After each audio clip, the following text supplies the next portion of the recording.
The intenders of the highest good are honored to bring you The Code, 10 Intentions for a Better World.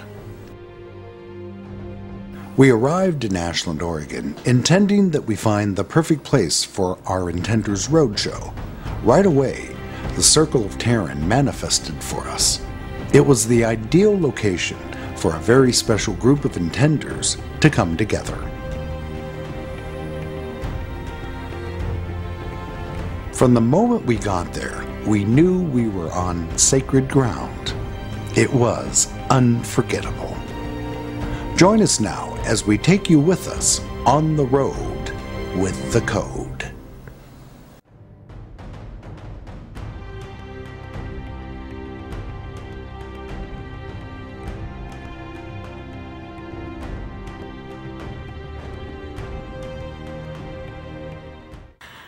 The third intent, set your course. I begin the creative process. I give direction to my life. I set my course.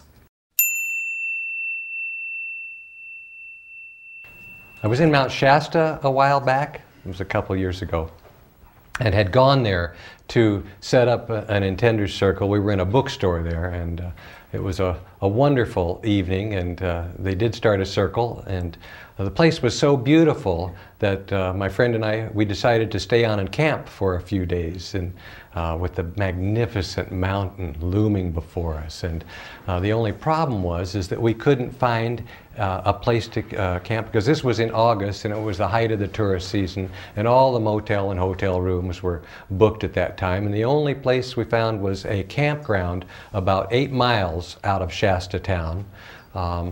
And we got the last spot there, and the only drawback to this particular campground was that it had no bathing facilities.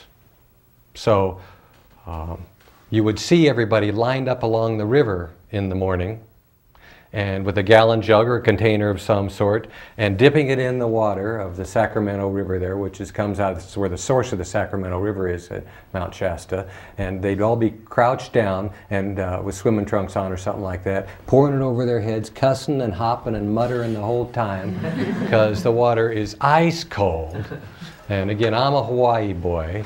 I'm used to warm water, so, but those were the bathing arrangements. And I'd been there about 4 days, and one afternoon was sitting there with a group of strangers with a couple of picnic tables butted up against each other, just meeting with friends, drinking sodas and talking with people from all over the country. And I remember that particular day. It was one of the hottest days on record in Mount Shasta, and the camp manager had a thermometer on his shack there, and it said it was 108 degrees. So what with the bathing arrangements the way they were, and the heat, everybody was sweating profusely. You didn't want to be sitting downwind of anybody. And so sure enough, I just blurted out, I said, well, I intend that I have a hot shower and get clean now. And they all looked at me like I was crazy, because the nearest showers were 8 miles away. And even then you'd have to rent a motel room. There weren't any, you know, so it wasn't even a feasible solution at all. So we let it go, and it was no more than 10 minutes later, a deer comes scampering through the woods. Again, I'm a Hawaii boy. I'd never seen a deer before. There are no deer in Hawaii.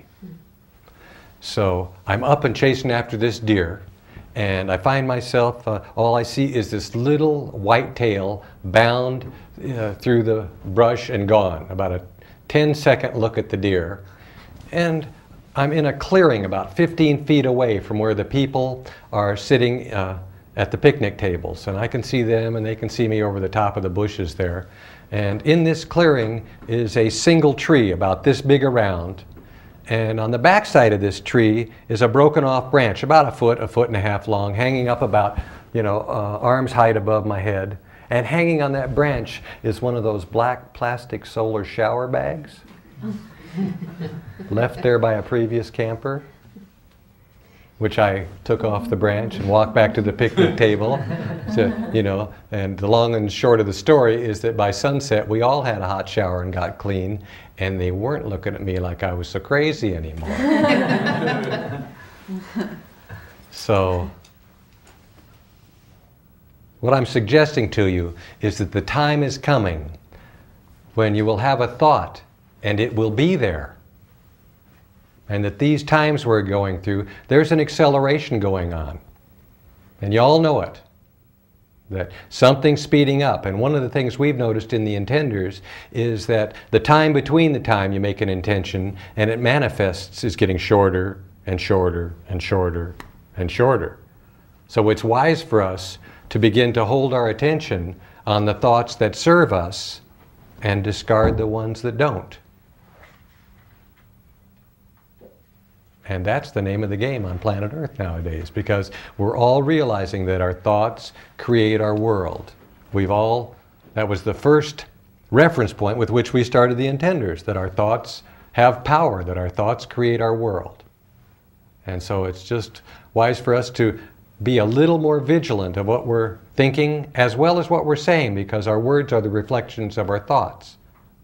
And it really helps if you've got a group of like-minded and light-hearted friends who are also staying awake and aware to that, because especially if you're in a couple or if you're in a relationship of any kind, and if one person falls asleep to it and starts saying something that they wouldn't want to manifest in a jillion years, that the other one goes, hey, you might not want to say that way because it's not going to give you the results you're looking for. So it helps if you've got a loving partner or a group of friends who are also staying awake to that, because the more of us who stay awake to that, the more we are able to actually create the world that we came here to create, to birth a new world. Not only individually for ourselves, but for our fellow travelers en masse.